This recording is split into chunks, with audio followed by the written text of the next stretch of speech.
जो आप सारी गुफ्तगू आपने की है, नवाज शरीफ भी बीमार है, जरदारी भी बीमार है, हमजा वो शहबाज शरीफ भी बीमार है, मरियम भी सख्ती, तो ये फिर सारी चीज़ें लीड करके एक शख्स की तरफ जाती हैं जिसका नाम है इमरान खान, जिसने ये कहा था कि मैं पैसे वसूल करूँगा, मैं कोई NRO नहीं दूंगा, कोई डील नहीं करूँगा और मैं AC भी निकाल लूँगा, सब कुछ निकाल लूँगा। तो मुझे ये बताइए फिर उनके सितारे क्या कहते हैं? वो जो बात इलेक्शन में वादा करके आए थे, अगर वो पूरी नहीं कर सकेंगे तो सियासी तौर पर मसाइल का शिकार होंगे। कुछ प्लैनेट्स उनके लिए कुछ मसला मसाइल बता रहे हैं, कुछ कोई ये जो, क्योंकि ये इन सारी चीज़ों का इम्पैक्ट तो इमरान खान पर ही होगा ना प्रोफेसर साहब। नेचुरली जब हालात ऐसे पैदा होते हैं तो इम्पैक्ट तो हर एक पर आता है। उस सिलसिले में मैं ये अर्ज़ करूँगा कि इमरान खान के सितारे अगर इन दोनों बाकी जो आपने सियासत का मंजर आपने या जो मेरी समझ में आ रहा है जो हमने मंजर पेश किया है उसके मुताबिक इमरान खान के प्लानेट 24-25 को उनके हक में आ रहे हैं। 24-25 को, 24-25 नवंबर को, 18 नवंबर को क्या है? आपने बड़ा बताया दिन है और पता नहीं उस दिन। जी हाँ, लेकिन 25 को इमरान साहब की सूरत हाल मुझे बहुत ईजी नज़र आती है 25 नवंबर से। और दूसरा ये है कि आगे चलकर यही सूरत हाल जो बनी हुई है जिसका आपने अभी मंजरनामा पेश किया है, यही सूरत हाल नज़र आ रही है कि इमरान खान के हक में होंगे सितारे, लेकिन 2-3 महीने पर बहुत ज़्यादा दबाव पड़ा हुआ है। वो इस दबाव से गुजर रहे हैं। अगर वो इस दबाव से गुजर गए तो Imran Khan is the man of the match and he is man of the match, you know it. नहीं, मैं तो जानता हूँ, लेकिन इस वक्त सितारे वैसे भी वो मैन ऑफ द मैच हैं और इधर सियासत में भी मैन ऑफ द मैच। अगर ये 2-3 महीने अगर ये जो प्रेशर उन पर पड़ा हुआ है जिससे वो गुजर रहे हैं, अगर वो गुजर गए, अगर मैं से वैसे कह रहा हूँ कि सितारे जो हैं वो बहुत सख्त हैं जो उन पर दबाव डाले हुए हैं, अगर वो गुजर गए then he is man of the match. Man of the match आप कहते हैं? अच्छा, this is how I can say. अच्छा, फिर इसका मतलब ये है अगर मैन ऑफ द मैच हैं और वो जीत रहे हैं और सितारे अच्छे लग रहे हैं और उसकी कुछ अलामतें कुछ आपको 24-25 को भी महसूस होगा, तो फिर इसका मतलब है ये असम्बलियाँ तो अपनी मुद्दत पूरी करेंगी, इनकी ज़िंदगी तो है, इस निज़ाम की ज़िंदगी तो है। ये चैलेंज इनसे गुजर जाए तो जाहिर है फिर ही is man of the match, वो फिर पूरा करेंगे।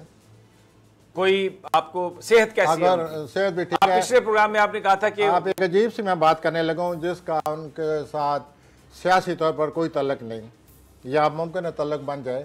वो ये है समी बात कि उनको औलाद की वजह से परेशानी आने वाली है मार्च के बाद, औलाद की वजह से। अब आप इसको जिस तरह लेंगे, नहीं हम ओवर टू यू। नहीं, मैं इसको इस तरह से एक्सप्लेन, औलाद से मुराद क्या उनके अपने बच्चे हैं या औलाद से मुराद वो लोग हैं जो सियासी तौर पर जिनको उन्होंने अडॉप्ट किया हुआ है, अपने साथ रखा हुआ है, बहुत वो नॉन इलेक्टेड लोग हैं जो उनकी औलाद है, अब उसकी वजह से उनको मसाइल या कुछ न कुछ सामने आएगी जो इमरान साहब को जिसको तवज्जो देनी पड़ेगी या कोई मसला पैदा हो सकता है औलाद के हवाले से, और ये मार्च के बाद पैदा होगा और अगस्त में वो ज़्यादा महसूस करेंगे। बज़ाहिर ये ऐसी बात लगती है कि वो तो सियासत में मुलव्वस हैं, सियासत में ही करना धरना जो कुछ बच्चे जो हैं वो उनके 2 बेटे हैं, वो उनकी अपनी वालदा के पास हैं, एक उनकी बेटी है जो अमेरिका में थी, वो भी जमामा साहबा के पास हैं जो मोहतरम वो कोई मसला औलाद के हवाले से आने वाला है। अच्छा, और वो मार्च के बाद आएगा। मार्च के बाद आएगा जी, उसका मुमकिन है वो भी सियासत में रंगा हुआ मसला हो, मुमकिन है वो सियासत से रंगा हुआ मसला न हो, वैसे मसला हो जैसे कि इंसान की घरेलू ज़िंदगी में ज़ाती ज़िंदगी में मसाइल पैदा हो जाते हैं। अच्छा, मैं एक सवाल अगर आपसे ना करूँगा तो वो, क्योंकि हम सहाफ़ियों की आदत होती है ख़बर जो एक आती है ना फिर उसके बाद उसको फॉलो अप देना बड़ा ज़रूरी होता है और ये समझा जाता है कि फॉलो अप के बगैर ख़बर कोई नहीं है। आपने जिक्र किया था कि कलीदी शख्सियत हैं, बड़ी अहम शख्सियत हैं, पाकिस्तान की बड़ी पावरफुल शख्सियत हैं, उनके सब्र का पैमाना भी लबरेज हो रहा है। उनके सितारे आप कुछ हमारे साथ शेयर करेंगे कि अभी वो किधर जा रहे हैं, वो क्या बता रहे हैं, कुछ गुस्से में कमी हुई या बस सब बड़ा वो भी शदीद उसी तरह चल रहा है काम? वो सर 18 नवंबर को वही आ रहे हैं जिसकी वजह से मैंने आपके सामने अभी उसी के बारे में उसी के हवाले से बातें की हैं। I think he is the man. वही आ रहे हैं जो कि सूरत हाल को अपने हाथ में ले लेंगे और शायद सूरत हाल ये जो मौजूदा चलती आ रही है ये बदल जाए या इससे वो नबर्द आज़मा होंगे या इसका मुकाबला करेंगे। बहरहाल ये मैं जो 18 नवंबर आप तारीख करते हैं ना, मुझे ज़रा कंप्लीट करने दीजिएगा सवाल। मौलाना फजलुर रहमान ने दे दिया राशन 1 हफ्ते का, आज देख लें आप 10 तारीख है और ये 17, 16, 17 तक का दे दिया, सड़कें बंद करने की बात कर रहे हैं, सब कुछ कर रहे हैं, तो आप कह रहे हैं कि 18 के नज़दीक यानी उसी वक्त 17-18 कोई और है, ये इनके खिलाफ रद्द अमल। अगर जैसे आपने हालात मेरे सामने रखे हैं, ये बहुत मुताबिकत खा रहे हैं, वाज़ेह मुताबिकत खा रहे हैं, और ये उन्हीं दिनों में 17-18 कोई रद्द अमल होना है उस कलीदी शख्सियत का, जो ऊंचे अहदे पर फायज शख्सियत का। और बस ये बिल्कुल उस डेट के मुताबिक आपने बात की है। मैं पहले भी यही कह चुका हूँ प्रोग्राम शुरू होती कि 18 नवंबर को ये सब कुछ बात जो है ये और करवट लेगी। नाज़रीन हमारे साथ ही रहिए। प्रोफेसर गनी जावेद जो बता रहे हैं कि उनका ये कहना है कि इमरान खान के जो अच्छे सितारे हैं वो 24-25 नवंबर को लगेंगे आके, और अभी इस वक्त जो सूरत हाल है, मौलाना फजलुर रहमान पिछले 2-4 दिनों में उनके कुछ सितारे बेहतर हुए थे, प्लैनेट्स उनके, लेकिन अब आगे जाके 17-18 के लगभग वो कह रहे हैं कि हालात करवट लेंगे, और उसमें करवट लेने से मुराद यही है कि ये जिस तरह से चीज़ें चल रही हैं उससे हट के होंगे। तो इसलिए अभी और फिर वो जो अहम शख्सियत हैं उनकी भी मदाखलत की, इंटरवेंशन की बात हो रही है। मुझे यहाँ पे एक छोटा सा वक्फ़ा लेना है। जब मैं वापस आता हूँ तो मैं इसी सिलसिले को, इसी गुफ्तगू को कंटिन्यू रखूँगा, और साथ ये भी पूछेंगे कि ये बहुत सारे जो पाकिस्तान के इलाके हैं वहाँ पर टिड्डी दल ने हमला कर दिया है, तो ये एक कुदरती आफत की बात होती है। इन्होंने कई दफ़ा इससे पहले भी जिक्र किया कि ये जो प्लैनेट्स मिले हुए हैं या मिल रहे हैं उसके नतीजे में कुदरती आफात भी हो सकती हैं, ज़लज़ला हो सकता है, फ्लड आ सकता है। तो ये जो टिड्डी दल है ये भी क्या कोई इसी तरह की शक्ल है, और क्या कुछ हो सकता है? हमारे साथ ही रहिए, लेकिन एक छोटे से वक्फे के बाद।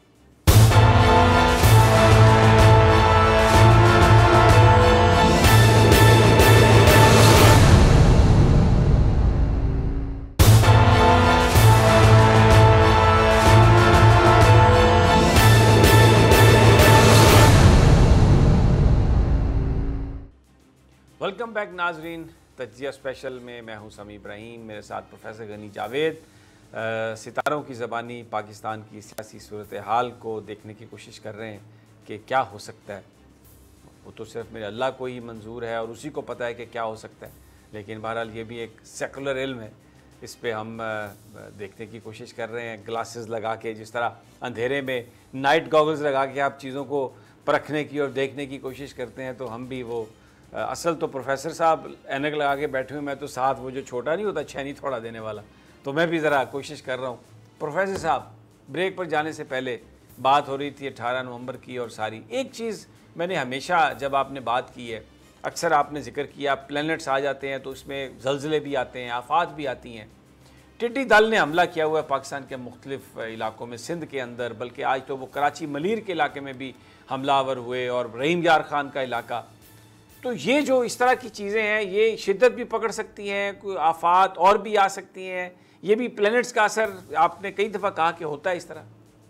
हाँ जी, तो समय बात वाक़या यूँ है कि जब भी ये दो बड़े प्लैनेट अपना प्लूटो और ज़ोल इकट्ठे होते हैं तो हर चीज़ का इम्कान है। यूँ समझिए आफात में से कोई आफत से वास्ता पड़ सकता है, जंग हो सकती है, ज़िंदगी में बहुत बड़ी तब्दीली आ सकती है, इनफरादी तौर पर, इज्तिमाई तौर पर कल्चर बदल जाते हैं। तो ये आगे जो प्लैनेट आ रहे हैं 6 जनवरी और 12 जनवरी के दरमियान उनका किरण होगा, ये उसी की वजह से ये सारे वाक़यात का इम्कान है। एक तो आप बता रहे हैं 18 नवंबर को है, ये तो भी सर पर है ना जी, सर पर है, फिर आप कह रहे हैं जनवरी के पहले हफ्ते में। ये जनवरी को, ये उसी के यूँ समझ लीजिए कि वो इतने दो बड़े प्लैनेट हैं कि उनका पहले से ही साए पड़ने शुरू हो जाते हैं 1-2 महीने। अच्छा, ये भी हुआ है। मसलन दूसरी जंग अजीम जो थी वो शुरू हुई थी 38 को, लेकिन उसके जो बुरे साए हैं वो 2 साल पहले ही पड़ने शुरू हो गए थे अगर तारीख पढ़ी जाए तो 38 में फिर बरतानिया ने ऐलान किया कि we are also at war. अच्छा, आप जंग की बात कर रहे हैं, लेकिन हम तो मैं जंग की बात कर रहा हूँ, लेकिन मैं साथ ये भी कहना चाहता हूँ कि 9 प्लैनेट हैं, 2 प्लैनेट बुरे लगे हुए हैं, 7 प्लैनेट उन बुरे प्लैनेट के साथ कोई अच्छा जाविया बना रहा है, कोई क्रॉस कर रहा है, कोई अच्छा जाविया बना रहा है, कोई मुकाबले पर आए हुए हैं। तो इन 2 प्लैनेट के साथ जो प्लैनेट अच्छा जाविया बनाए हुए हैं वो इन प्लैनेट की शिद्दत को कम करेंगे। अच्छा, और फिर इतनी शिद्दत नहीं आती जितने कि 2 बजाते खुद ये प्लानट जो तबाही का बायस बनते हैं। तो बाकी 7 प्लानट अल्लाह ताला की ये कुदरत है कि जब भी कोई बुरा प्लानट आएगा, कोई ना कोई प्लानट उसके ख़िलाफ़ होगा, कोई उसको सही करने फेंक रहा होगा उसकी तरफ, अच्छाई की तरफ लेके जाए। फिर वो जो आफत आती है वो इतनी नहीं होती। ये आफत बुरी उस वक्त होती है जब उसको कोई प्लानट की सपोर्ट ना मिले, यानी रोकने में कोई सपोर्ट ना मिले। हाँ जी। अब मुझे उम्मीद है कि जब जनवरी का महीना आएगा तो उन बाकी जो 7 प्लानट हैं, इन 2 प्लानट के साथ कोई ना कोई ऐसा जाविया बनाएगा तो उससे इनकी शिद्दत कम हो जाएगी। अच्छा, लेकिन बताते खुद ये प्लानट मौजूद हैं जी। अच्छा, अभी आपने कहा अच्छा प्लानट भी आ जाता है, कुछ अच्छे वाक़यात भी फिर ज़ाहिर रूनुमा होते हैं। अभी ये जो करतारपुर राहदारी खुली है, ये कहा जाता है कि ये अमन की जानब एक बड़ा कदम है, बड़ा एक इमरान खान साहब का बहुत बड़ा इनिशिएटिव है और इससे हालात में तब्दीली आएगी। सितारे भी कुछ इस तरह के चल रहे हैं हमारे। हाँ जी। पाकिस्तान और हिंदुस्तान के, भारत के अगर दोनों की हारत सामने रखी जाएं तो 2 वाक़यात ऐसे हैं जो बड़े अहद साज, तारीख साज और नतीजा खेज़ किस्म के वाक़यात हैं। पहला वाक़या बाबरी मस्जिद वाला, इसके भी कोई ना कोई नतीजा निकलेगा और ये तारीख़ जो है उसने जो जन्म दिया है इस वाक़े को तारीख़ बड़ा करेगी। इसी तरह ये जो करतारपुर इमरान साहब ने अमन का दरवाज़ा खोला है, ये भी अहद साज, तारीख साज वाक़या है। तारीख़ ने जन्म दिया है इसको, तारीख़ इसको भी बड़ा करेगी इस वाक़े को। और ये अपना वाक़या जो है अपनी कार फरमाइयाँ, अपने असरात। अच्छा, वो जो राम मंदिर था जहाँ पे बाबरी मस्जिद। सब्सक्राइब करें और बेल दबाएं ताकि कोई खबर रह न जाए।